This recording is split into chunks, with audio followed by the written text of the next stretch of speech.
Welcome to another deep dive. And today we're going to be looking into something pretty interesting. Yeah. It's kind of like looking through a cracked window, into another world. And this world is built within just this small PDF excerpt. Right. It's from a companion piece to Alexandra Bracken's Darkest Mind series. Oh, cool.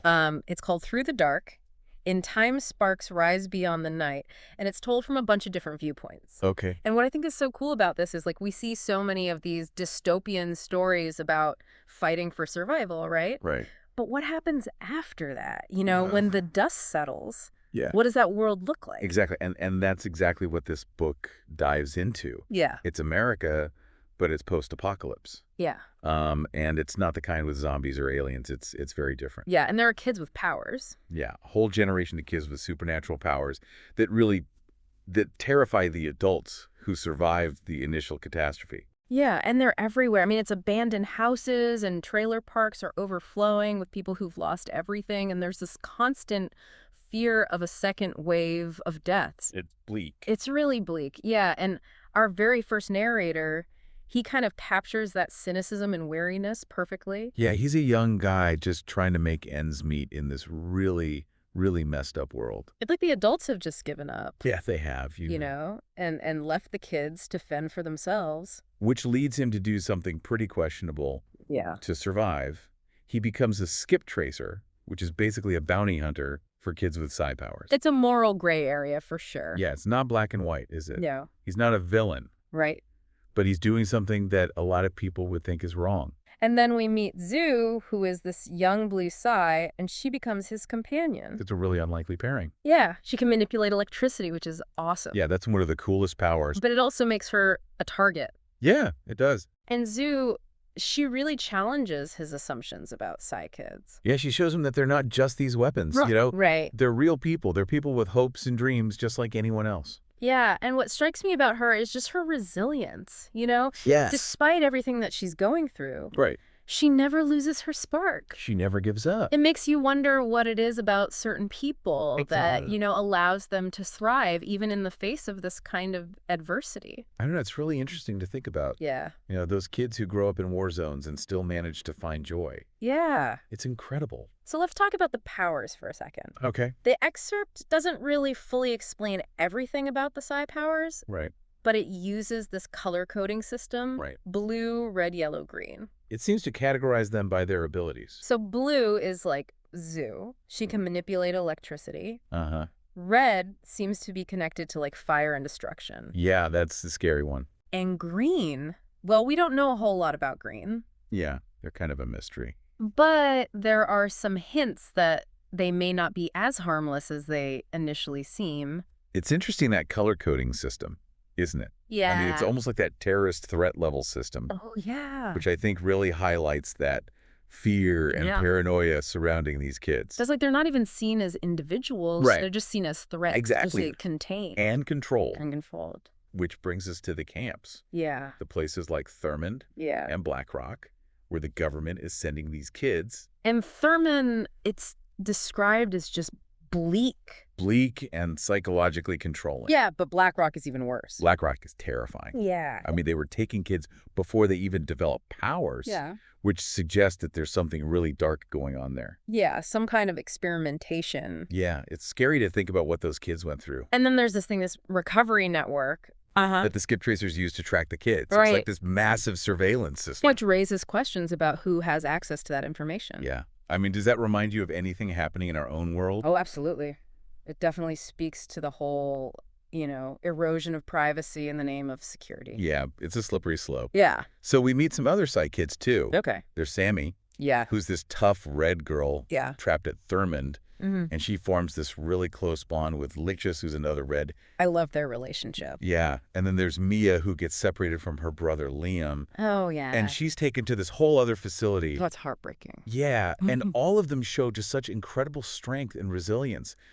It's almost like their powers are this metaphor for the human spirit. Yeah. Like, even in the darkest of circumstances, there's this spark, this ability to adapt and overcome. Yeah. Sammy's defiance, Lucas's loyalty, Mia's hope. Yeah. It's a reminder that even in this broken world, humanity finds a way. And it's not just the kids. There are some adults who offer these glimmers of hope, too, Yeah. like Della, Oh, duh. who risks everything to shelter Psy kids, She's amazing. showing that compassion and empathy, haven't completely disappeared from this world. She gives me hope. Yeah, and then there's Lucas, who puts himself in danger to protect Sammy, Yeah, he's a true friend. reminding us that love and connection can still exist, Right. even in the most awful situations. Absolutely. And then things get even more interesting when this peacekeeping force shows up Great. and they start closing down the camps. Right. Sounds great, right? It does. But it's like too good to be true. Exactly. There are these hints that something else is going on. I don't trust them. Yeah. And this next phase that they keep mentioning, Uh-huh. it makes me nervous. Yeah, it feels ominous. Yeah. And the excerpts leave us wondering, Yeah. are they really the saviors they appear to be? Right. Or is there something more to it? Exactly. Now, speaking of Lucas, Okay. he's a very interesting character. Yeah, he's clearly traumatized. He's been through so much. Yeah. And he kind of retreats into this fictional world called Greenwood Right. to cope.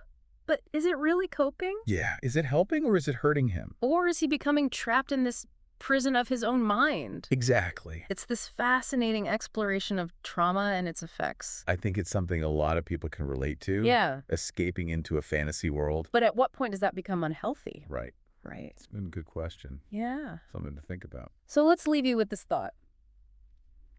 If even in this dystopian world where everything seems broken, Yeah. there are still these moments of hope and resilience. Right. What does that tell us about the strength of the human spirit? That's a good question. Join us in part 2 as we delve a little deeper into Lucas's journey I can't wait. and the mystery of Greenwood. It's going to be good. Picking up where we left off, we're thrown right back into the action with this group of Psy kids searching for Lucas, and leading the charge is Ruby, Ruby! who you might remember from the Darkest Minds series. Yeah, she is definitely not the scared kid she used to be. She's grown a lot. But I gotta say, this whole section of the excerpts, it's like walking through a minefield, morally speaking. Yeah, how so? Well, I mean, they run into these snatchers who are smuggling Psy kids, and then there's this tense standoff with the military, and then they uncover some really disturbing things about those peacekeepers we were talking about. Oh, yeah. It really paints this picture of a world where trust is just completely broken down. Yeah. Nobody is, they seem, alliances are constantly shifting. Right. And it makes you wonder, who can you trust when everything's gone haywire? It's a chilling thought. It is. And then you've got Lucas's situation, which just gets more and more intense. Yeah. We get these glimpses into his mental state, and it's heartbreaking. He's so withdrawn and unresponsive and fixated on these memories of Greenwood. Greenwood becomes this really powerful symbol in this section. Yeah. It's both an escape from all the trauma he's experienced, but also a prison that he's built for himself. It makes you think about how we all escape into our own little world sometime. Oh, yeah, for sure. But when does it become too much? Right. When does it start to hurt more than it helps? Exactly. I mean, Think about all the people who get lost in video games or social media. Yeah, it's a slippery slope. It is. And in the middle of all this, you have Sammy and Mia. Yeah, they're trying so hard to reach him. Desperately. Yeah, and bring him back to reality. It's like they represent those little flickers of hope, Yeah. those connections that can pull us back from the edge. And then there's Ruby, who can see into people's memories. Oh, right. She's trying to unlock Lucas's blocked trauma. That's a risky move. Extreme. I mean, messing with someone's memories like that Yeah. could do more harm than good, It's like there are all these different approaches to healing. right? Some people need love and support. Others might need something more drastic. And Ruby is not the same girl she used to be. Oh, yeah. She's changed so much. It's not just her powers, but her whole demeanor. She's so confident and determined. I love that about her. She's gone from victim to protector, you Yeah. know? Yeah. A warrior fighting for the people she cares about. It's pretty inspiring. It- But you can see the toll it's taking on her, too. Yeah. Physically and emotionally. Makes you wonder if you can fight for others without losing yourself a little bit in the process. That's such a good question. Mm. And it's not just a superhero problem, right? Mm. I mean, we see it all the time with people who dedicate their lives to helping others. Teachers, social workers, activists. Exactly. They Yeah. give so much of themselves. It's incredible. It is. And then there's this whole other layer of darkness that gets revealed. What's that? It turns out these snatchers are selling Psy kids on this like freak market. Oh my God. Yeah, it's awful. It's like even in a society that's on the verge of collapse, there are still people who will exploit others for profit. It makes you question humanity, doesn't it? It really does. And then there's this constant threat of a second wave of deaths linked to the Psy. It's like this ticking time bomb Oh yeah. that just reinforces this whole cycle of fear and violence. Even when the immediate danger seems gone, the fear persists and creates new forms of oppression. It's like we never learn. Yeah, it's kind of a depressing thought. It is. But then there are these moments that shine through, Like what? like when Zoo writes Liam is safe on her palm. Oh yeah. It's such a small gesture, but it's so powerful. Yeah, it is. It's like this tiny beacon of hope. Exactly. A reminder that even in the darkest of times, love and compassion can still exist. And then they start talking about rehoming Psy kids and building these new facilities. Right. Is this a genuine attempt at rehabilitation? I don't know. Or is it just another form of control? It's hard to say. And that uncertainty is what makes it so unsettling. Yeah, it's that ambiguity again. Right. That blurring of lines. One of the most emotional moments for me is when Sam and Lucas have that brief reunion. Yeah. Despite all the fear and trauma, they find this solace in each other's presence. It's beautiful. It really is. It's a reminder that even in the darkest times, human connection can be this source of strength and healing. Absolutely. But then their reunion is cut short, and Lucas's actions trigger this brutal response from the authorities. It's like a punch to the gut. Yeah, it's a reminder that even the smallest act of defiance can be met with overwhelming force. And it makes you wonder if individual acts of resistance can really make a difference against a system like that. Yeah, It's a tough question. it is. And But- something we all face in our own lives. right, when do we speak out? Yeah. Even when it feels like our voices are being drowned out. Exactly. But then just when all hope seems lost, there's this glimmer of light. What happens? A group of Psy kids led by this girl who can manipulate electricity. They stage this daring escape from the camp. It's a turning point in the story. Yeah, they're not victims anymore. Right. They're taking control. They're fighting back against the system that's been oppressing them. It's really inspiring. It is. But their escape is just the beginning. They're out of the frying pan and into the fire. Yeah. What do you think their next move will be? As we get into this last part of the excerpts, I'm amazed at how much Bracken fits into these little snippets. It's like she's giving us these glimpses of this whole other world. Yeah, it's like we're seeing pieces of a puzzle that the characters themselves don't even fully understand. Right. And then you've got these personal stories mixed in with those news reports. It's like we're getting multiple perspectives on the same events. It makes you think about how history is written, you know? Yeah, who gets to tell their story? Exactly. And whose voices get silenced. So one of the most powerful scenes for me is when they reach what's left of Mia and Lucas's childhood home. It's like a physical representation of everything they've lost, isn't it? Absolutely. It's abandoned and decaying, this stark reminder of their broken world. It's like their past is crumbling right before their eyes. But amidst all the decay, there's this one thing that's still standing, the treehouse. Greenwood. It's like a beacon of hope. Yeah, it represents that bond they share that nothing can truly destroy.